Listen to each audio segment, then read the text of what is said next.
स्वागत है स्टूडेंट आपका मेरे यूट्यूब चैनल में। आज की वीडियो में हम देखेंगे क्लास 8 के लिए जो गणित की कार्य पुस्तिका है उसके कार्य पत्रक हैं जो 68, 69 और 70 और साथ में जो आकलन दिया गया है आकलन नंबर 9। ये चार चीज हम इस वीडियो में देखने वाले हैं, तो आप वीडियो को बिल्कुल भी स्किप ना करें। इससे पहले वाले जो वीडियोज हैं 1 से लेकर 67 तक के कार्य पत्रक और 1 से 8 तक के आकलन और बेसलाइन असेसमेंट, वो सारे वीडियोज आपको मेरे चैनल पर मिल जाएंगे जिनके लिंक है वो डिस्क्रिप्शन बॉक्स में दी गई है। तो एक बार आप चैनल को जरूर चेकआउट कीजिए तथा चैनल पे पहली बार आए हैं तो चैनल को सब्सक्राइब जरूर करें। देखिए दक्षता आपको दी गई है यहाँ पर कोणों के युग्मों को रैखिक, पूरक, संपूरक, आसन, शीर्षाभिमुख कोण के रूप में वर्गीकृत कर उनके बारे में समझ बनाना। यानी आपको क्या सीखना है इस कार्य पत्र के हिसाब से, आपको रैखिक कोण सीखने हैं, पूरक कोण सीखने हैं, संपूरक कोण सीखने हैं, आसन कोण सीखने हैं, शीर्षाभिमुख कोण सीखने हैं। देखिए पहला क्वेश्चन दिया गया खाली बॉक्स में रेखाखंड, रेखा और किरण। देखो तीनों वैसे देखा जाए तो हम सेम ही मानते हैं। रेखाखंड क्या होता है, रेखा क्या होती है, किरण क्या होती है। तो किरण है ये वाली, ये क्या है किरण, जिसके एक साइड में तीर का निशान होता है। रेखा जो होती है वो दोनों साइड में तीर का निशान होता है, यानी ये अनंत तक चलती है, असीमित रूप से दोनों साइड में चलती रहेगी। और रेखाखंड जो होता है ये रेखा का ही एक भाग होता है, इसको दोनों साइड में यहाँ से बंद कर दिया जाता है, यानी रेखा का एक छोटा टुकड़ा होता है, उसको रेखाखंड बोलते हैं। रेखा दोनों साइड में असीमित रूप से चलती है और किरण जो होती है वो एक साइड में असीमित रूप से चलती है। दूसरा है मिलान कीजिए, दो कोणों का योग 90 डिग्री। तो आप याद रखें दो कोणों का योग अगर 90 डिग्री है तो उनको कहा जाता है पूरक कोण। क्या कहते हैं, पूरक कोण। यानी एक 60 हो गया, एक 30 हो गया, तो दोनों का 90 हो गया ना, तो दोनों कौन से कोण है, पूरक कोण है। 90 और 180 के बीच बनने वाला कोण कौन सा होता है, अधिक कोण होता है। दो कोणों का योग 180 आ जाए तो उसको बोलते हैं संपूरक। तो बिल्कुल सिंपल सा है, कोणों का योग अगर 90 है दो का तो पूरक कोण कहेंगे, 180 है तो संपूरक कोण कहेंगे। दो रेखाओं के प्रतिच्छेद पर बनने वाला कोण ये होता है शीर्षाभिमुख कोण। ये हमेशा आपस में क्या होते हैं, बराबर होते हैं। देखिए ऐसे बनता है, दो रेखाएं, एक रेखा ये, एक रेखा ये, तो यहाँ पर कोण और यहाँ पर कोण, ये जो दोनों कोण है ये हमेशा बराबर होंगे और इनको बोलते हैं शीर्षाभिमुख कोण। कौन से बोलते हैं, शीर्षाभिमुख। एक घूर्णन का कोण, तो घूर्णन का कोण पूरा कितना बनता है, 360 डिग्री। नेक्स्ट क्वेश्चन आपको यहाँ पर दिया गया, नीचे दिए गए चित्रों में कोण एक्स, वाई, जेड और डब्ल्यू का मान आपको बताना है। तो देखिए बिल्कुल सिंपल सा, ध्यान से देखेंगे। यहाँ पर देखिए पहले चित्र में जो आकृति दी गई है आपको, यहाँ पर अभी मैंने आपको बताया था कि दो लाइनें जब एक दूसरे को काटती हैं, ये दोनों क्या है, रेखाएं। तो ये कोण और ये कोण अभी कौन से बताए थे आपको, शीर्षाभिमुख कोण होते हैं। कौन से कोण होते हैं, शीर्षाभिमुख, और ये आपस में क्या होते हैं, बराबर। तो यहाँ पर 30 डिग्री दिया गया तो यहाँ पर भी क्या आएगा, 30 आएगा। तो एक्स का मान कितना हो गया, 30 डिग्री। दूसरा देखिए, ये जो सीधी लाइन है, इस लाइन पर पूरा कोण जो बनता है वो कितने का बनता है, 180 डिग्री का। एक सीधी लाइन पे कितने का कोण बनता है, 180 डिग्री का। तो यहाँ पर 65 इधर दिया गया तो इधर कितना आएगा, तो 180 से 65 घटा दो आप, तो कितना आएगा, 115 डिग्री। तो इधर 115 का आ गया और इधर कितने का आ जाएगा, 65 का। यहाँ पर आपको जेड का मान बताना है। तो देखिए एक जो लाइन होती है, जैसे ये लाइन है, इस पर पूरा जो कोण बनता है पूरे 360, पूरा गुणन कितना होता है, 360 डिग्री का होता है। तो यहाँ पर पूरा कोण जो बनेगा, पूरा घुमा के कोण बनेगा यहाँ तक पूरा, ये कितने का बनेगा, 360 का। तो 300 तो बाहर की साइड में, तो अंदर कितना बचेगा, तो जेड का मान आ जाएगा 60 डिग्री। यहाँ पर देखिए एक लाइन ऐसे, एक लाइन सीधी खड़ी है, तो ये जो पूरा कोण बनता है इस तरीके से, ये होता है 90 डिग्री का कोण। कितने का होता है, 90 डिग्री का। यानी दो कोण है यहाँ पर, दोनों का योग 90 डिग्री आया तो इसको हम पूरक कहेंगे, ये चीज आप याद में रखें। तो ये 30 है तो ये कितना आएगा, 60 डिग्री। तो डब्ल्यू का मान आ जाएगा 60 डिग्री। तो इस तरीके से हमें इनको करना है। अगला है आपको कोणों में से बताना है पूरक कोण और संपूरक कोण से। तो जिनका योग 90 डिग्री आए वो पूरक हो जाएंगे, जिनका योग 180 डिग्री आ जाए वो क्या आ जाएंगे, संपूरक। तो यहाँ पर 45 45 90 होता है, तो ये क्या है, पूरक कोण। 115 65 180 होता है, तो ये है संपूरक। अगला यहाँ पर दिया गया 135 और 45 जोड़ेंगे 180 आएगा, तो ये भी क्या है, संपूरक है। 62 28 90 आएगा, तो ये क्या हो गया, पूरक कोण हो गया। 33 57 90 आएगा, ये भी क्या है, पूरक कोण है। 111 और 69 कितना आएगा, 180 आएगा, तो ये भी क्या है, पूरक कोण है, संपूरक है, सॉरी। तो ये, तो इस तरीके से आपको ध्यान में रखना है कि 180 होगा जाए तो संपूरक कहेंगे, 90 होगा जाए तो क्या कहेंगे, पूरक कहेंगे। अगला क्वेश्चन है, दो आसन कोण संपूरक हैं, यानी दो कोण है। देखो एक ऐसे कोण है, मान लो एक तो ये कोण है और एक ये कोण है, इन दोनों का 180 हो रहा है और दोनों क्या आसन कोण है। तो अगर दोनों कोण आसन कोण है, आसन कोण अगर संपूरक है तो वे क्या बनाते हैं, रेखिक युग्म बनाते हैं। रेखिक युग्म यानी 180 डिग्री का कोण बनाते हैं, सीधी लाइन बनाते हैं। यदि दो कोण कित कौन से हैं, उनके कोणों का एक 90 डिग्री होता है, वो कौन से कोण होते हैं, पूरक कोण है। वो कौन से कोण है, पूरक कोण। 0 से 90 के मध्य बनने वाले कोण को न्यून कोण कहते हैं। यदि दो कोणों का योग 180 है तो वे क्या कहलाते हैं, समपूरक कोण कहलाते हैं। तो इस तरीके से आप ये कार्यपत्रक कंप्लीट करेंगे। इसके अंदर देखते हैं हम 69 का कार्यपत्रक। बिल्कुल सिंपल सा है, आपको परिमाप निकालना है। परिमाप तो परिमाप का मतलब होता है चारों तरफ की जो माप होती है उसको हम परिमाप, परि का मतलब चारों और माप का मतलब लंबाई है। चारों तरफ की जो लंबाई होती है उसको क्या कहा जाता है, परिमाप कहा जाता है। तो बिल्कुल सिंपल सा है। देखिए ये आपको आयत दिया गया है, अब इसका परिमाप निकालना है। तो आयत के परिमाप का सूत्र होता है, या तो आप सीधा करो ऐसे 15, 15 में 12 जोड़ेंगे 27, 27 में 15 जोड़ेंगे 42 और 42 में 12 जोड़ देंगे तो 54 आ जाएगा। या फिर आयत के परिमाप का सीधा सूत्र होता है लंबाई और चौड़ाई को आप जोड़ो एक बार, 15 और 12 दोनों को जोड़ो, फिर 2 से गुणा कर दो, क्योंकि लंबाई भी 2 बार जोड़ी जाती है, चौड़ाई भी 2 बार जोड़ी जाती है। तो ये सूत्र होता है 2 गुणा लंबाई जोड़ चौड़ाई। अब लंबाई और चौड़ाई को जोड़ेंगे तो कितना आएगा, 15 और 12 जोड़ेंगे 27, 27 को 2 से गुणा कर देंगे तो 54 सेमी। ये त्रिभुज दिया गया तो तीनों भुजाओं को जोड़ दो, 7 और 6 13, 13 और 5 18 सेमी। अगली जो आकृति आपको दी गई है तो यहाँ पर सभी भुजाओं को जोड़ना पड़ेगा। देखो 2 5 7 5 12, 12 2 14, 5 19, 5 24, 24 2 26, 26 और ये 10 हो गए 36, 36 2 38, 38 और 10 48 सेमी। यहाँ पर जोड़ना है 4 8 12 16 और 20 सेमी। तो परिमाप का मतलब ये होता है चारों तरफ की जो दूरी है उसको हम जोड़ेंगे। अब देखिए आगे दिया गया, नीचे दिए गए मापों की सहायता से परिमाप ज्ञात कीजिए। समपंचभुज यानी 5 भुजाएं हैं और सम का मतलब समान, समान 5 भुजाएं, पांचों भुजाओं को जोड़ेंगे तो 5 5 5 5 5 5 बार जोड़ेंगे, या 5 को 5 से गुणा कर दो 25 सेमी। आयत की लंबाई चौड़ाई दी गई है आपको, तो लंबाई और चौड़ाई को जोड़ दो, 12 और 10 22, 22 को 2 से गुणा कर देंगे तो 44 सेमी। वर्ग, वर्ग की भुजा कितनी है, 10 सेमी। वर्ग में कितनी भुजा होती है, 4 भुजा होती है, चारों को जोड़ देंगे 10 प्लस 10 प्लस 10 प्लस 10, या 4 को 10 से गुणा कर दो 40 सेमी। समबाहु त्रिभुज, त्रिभुज में 3 भुजाएं होती हैं, 8 8 8 दूनी 16, 8 3 24, तो 8 को 3 से गुणा कर देंगे 24 सेमी। इसके अंदर देखते हैं हम नेक्स्ट कार्यपत्रक। यहाँ पर भी आपको परिमाप ही है। देखो कमला 75 मीटर भुजा वाले वर्गाकार खेत के चारों तरफ चक्कर लगाती है। कौन से खेत के चारों तरफ, वर्गाकार, यानी 4 भुजाएं हैं, कितने कितने की है, 75 मीटर की। तो 4 भुजाएं 75 75 की हो गई, तो टोटल कितना हो गया इसका, 300 मीटर हो गया। अगला सुरेश 50 मीटर लंबाई और 45 मीटर चौड़ाई वाले आयताकार खेत के चारों तरफ चक्कर लगाता है, यानी 50 मीटर लंबाई और चौड़ाई 45 मीटर, कितनी होगी टोटल, दोनों को जोड़ेंगे तो 95, 95 का डबल कर देंगे, 2 से गुणा करेंगे, परिमाप निकालेंगे तो 190 मीटर। और यहाँ पर रमेश जो है वो 52 मीटर भुजा वाले समसट भुजाकार खेत के चारों तरफ चक्कर लगाता है, यानी समसट, सट का मतलब होता है 6, यानी 6 भुजाएं हैं। सभी कितने कितने की है, 52 52 की, तो 52 को 6 से गुणा करेंगे तो इसकी दूरी कितनी आ गई, 312 मीटर। अब प्रश्न पूछा है किसके द्वारा अधिकतम तय दूरी तय की गई, तो सबसे ज्यादा कौन दूरी तय की, रमेश ने 312 मीटर। तीनों द्वारा तय की गई दूरी को अवरोही क्रम, यानी अवरोही क्रम क्या होता है आपका, घटता क्रम होता है, तो घटते क्रम में आपको लिखना है। तो सबसे ज्यादा दूरी किसकी है, रमेश की है, तो 312। फिर लिख देंगे कमला 300 मीटर और सुरेश 190 मीटर। इसके बाद देखते हैं हम नेक्स्ट क्वेश्चन।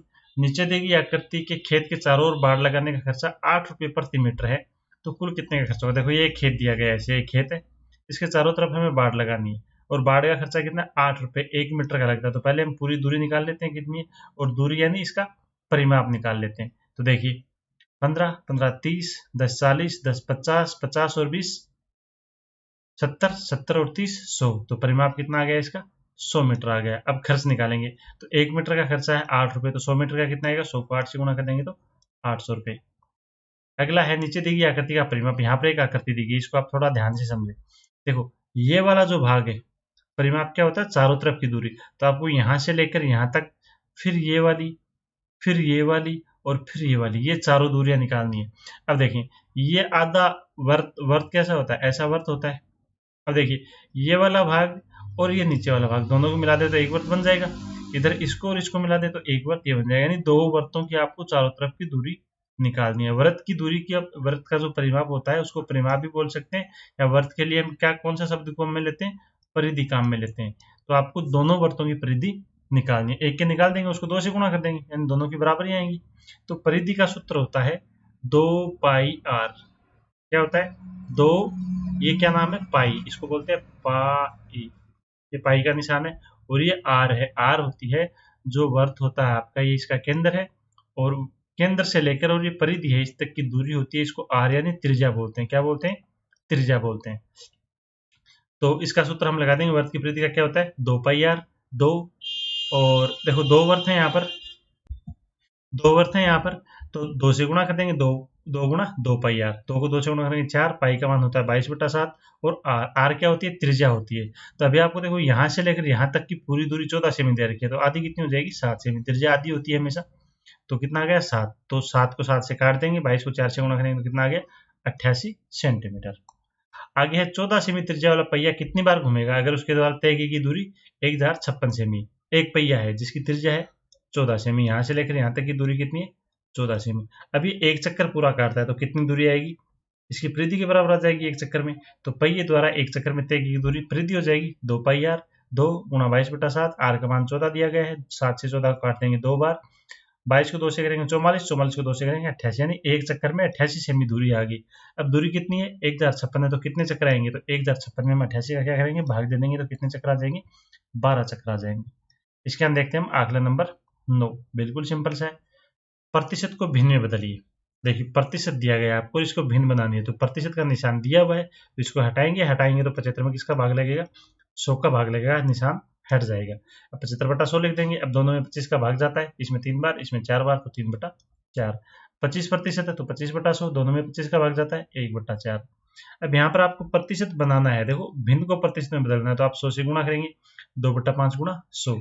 अब 100 को 2 से गुणा कर तो 200, क्या हो जाएगा 200, और 200 में नीचे क्या है 5 है, तो 5 का भाग देंगे तो कितना आ जाएगा 40%।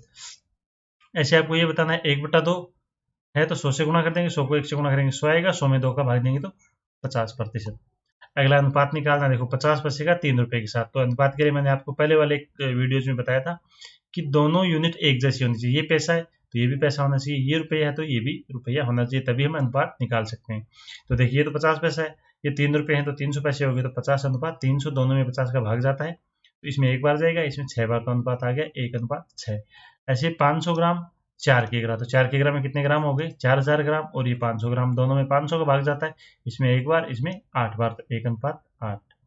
यहाँ पर देखिए थोड़ा ध्यान से देखें, 2/5 दिया गया है, तो इसको हम 2/5 भी लिख सकते हैं। आगे वाले में यहाँ पर कोई संख्या नहीं दे रखी, और ये बीच में निशान है समानुपात, यानी समतुल्य भिन्न है। समानुपात का मतलब तुल्य भिन्न होता है, और यहाँ पर दिया गया बट्टा में 15 दे रखा है, और यहाँ पर हमें बॉक्स में कोई संख्या भरनी है, ये मान लो यहाँ पर बॉक्स है, तो 2/5 की तुल्य भिन्न लिखनी है जिसमें 15 आना चाहिए। तो 2/5 की तुल्य भिन्न क्या होती है, 4/10 होती है, 3/15 होती है। तो यहाँ पर क्या आएगा, क्योंकि 15 दे रखा है तो यहाँ पर आ जाएगा 3, इसका मतलब यहाँ पर क्या आएगा 3 आएगा, आपको 3 भर देना है। ऐसे यहाँ पर दिया गया है 3/2, आगे वाला अनुपात कितना है 3/2, यहाँ पर समान अनुपात का निशान है, इधर है 9 और बट्टा में हमें कोई संख्या लिखनी है, तो 3/2 की समतुल्य भिन्न, तो 3/2 की समतुल्य क्या होती है 6/4 भी होती है, 9/6 भी होती है, तो यहाँ पर क्या आ जाएगा 9/6। तो इस तरीके से करना है। अगला है x का मान ज्ञात कीजिए। तो यहाँ पर देखो x का मान निकालने के लिए ये जो त्रिभुज आपको दिया गया है, यहाँ पर 90 डिग्री का कोण दे रखा है, कितने डिग्री का दे रखा है 90 डिग्री का, तो ये है आपका समकोण त्रिभुज। कौन सा त्रिभुज है, समकोण त्रिभुज। अब समकोण त्रिभुज में हमें भुजाएं दे रखी हैं, ये 3 सेमी, ये 4 सेमी, तो ये निकालनी है। तो इसका एक तरीका होता है जिसको हम बोलते हैं, नियम होता है पाइथागोरस। क्या नियम होता है, पाइथागोरस प्रमेय नाम से एक नियम होता है, उसके हिसाब से हम इसको निकालते हैं। तो उसमें क्या होता है, ये जो सबसे बड़ी भुजा होती है इसको बोलते हैं कर्ण। क्या बोलते हैं इसको, कर्ण। नीचे वाली को बोलेंगे आधार, और इधर वाली जो भुजा है इसको बोलते हैं लंब। तो उसका सूत्र ये होता है कि लंब और आधार का स्क्वायर करेंगे, हम लंब का स्क्वायर करेंगे और आधार का स्क्वायर करेंगे। लंब का स्क्वायर 3 है, 3 का स्क्वायर क्या हो गया 9, आधार 4 है, 4 का स्क्वायर क्या हो गया 16। फिर दोनों को जोड़ के और इसका वर्गमूल निकालेंगे, दोनों को जोड़ेंगे तो कितना आएगा 25, और 25 का हमें क्या करना है वर्गमूल निकालना है। 25 का वर्गमूल क्या होता है 5। तो x का जो मान है यानी कर्ण जो है वो कितना आ गया 5 सेमी आएगा। यहाँ पर मैंने आपको पहले वाले कार्यपत्रक में बताया था कि किसी भी त्रिभुज का जो बाहर वाला कोण होता है, बाहर वाला कोण, वो अंदर वाले जो विपरीत दिशा में है उनके योग के बराबर होता है। तो अंदर कौन से हैं x और 50 है, दोनों को जोड़ेंगे हम तो बाहर वाला कोण आएगा, बाहर कितना है 120। अब 50 प्लस का इधर आएगा माइनस का, तो x बराबर हो जाएगा 120 माइनस 50 घटाएंगे तो आएगा 70। यहाँ पर आपको बताना है, देखो ये 70 है तो यहाँ पर भी क्या आएगा 70 आएगा। अब ये त्रिभुज है, त्रिभुज में तीनों कोणों का योग कितना होता है 180 होता है। 180 में से तो 70 तो ये रह गया, तो कितने बच गया 110 बच गया। तो इन दोनों का योग है वो 110 आएगा, दोनों बराबर हैं तो दोनों कितने कितने के हो जाएंगे 55 के। तो x का मान आएगा 55, इस x का मान भी कितना आएगा 55। अगला है, जिस त्रिभुज में दो समान भुजाएं हैं उसको क्या कहते हैं हम समद्विबाहु त्रिभुज। क्या कहते हैं उसको समद्विबाहु त्रिभुज। प्रतिच्छेदी रेखाओं से बनने वाले कोण, अभी बताया आपको, प्रतिच्छेदी रेखा से बनने वाला कोण क्या होता है, उसको बोलते हैं शीर्षाभिमुख कोण। क्या बोलते हैं, शीर्षाभिमुख कोण। एक रेखा जो एक या दो रेखाओं को भिन्न बिंदुओं पर काटती है, तो ये होती है तिर्यकछेदी रेखा। वह त्रिभुज जिसमें एक कोण समकोण हो, तो उसको क्या बोलते हैं हम, समकोण त्रिभुज। अगला है एक वर्ताकार सतह वाली मेज जिसका व्यास है 28 सेमी।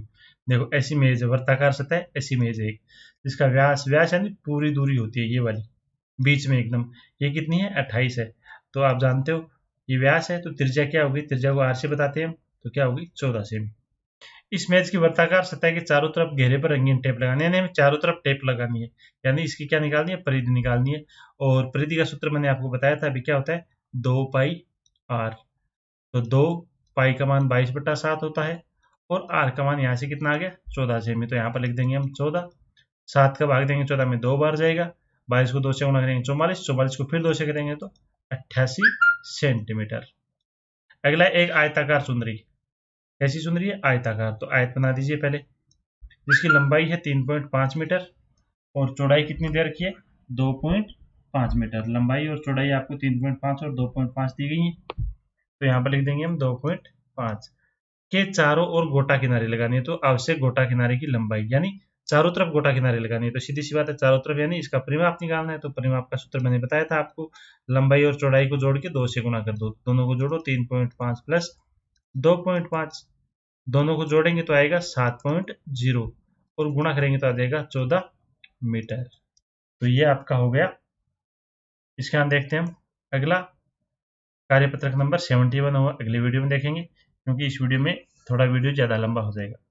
तो आपको वीडियो कैसा लगा आप कमेंट करके ज़रूर बताइए। साथ में वीडियो अच्छा लगा हो तो शेयर ज़रूर करें अपने दोस्तों के साथ, और चैनल पे पहली बार आए हैं तो चैनल को सब्सक्राइब अवश्य करें और घंटी वाले बटन को दबा के ऑल पे सिलेक्ट कर दें, क्योंकि ऑल पे सिलेक्ट करेंगे तो आपको हर वीडियो की नोटिफिकेशन है वो लगातार मिलती रहेगी। इसके अलावा हमारा टेलीग्राम चैनल भी है, जिसकी लिंक डिस्क्रिप्शन बॉक्स में दी गई है, आप टेलीग्राम चैनल को भी ज्वाइन कर सकते हैं। वहां पर भी आपको समय समय पर कार्य पुस्तिका या कार्य पत्रक या आपकी गणित की जो बुक है उससे रिलेटेड वीडियो टेलीग्राम पर आपको मिलते रहेंगे। मिलते हैं अगले वीडियो में, तब तक के लिए धन्यवाद।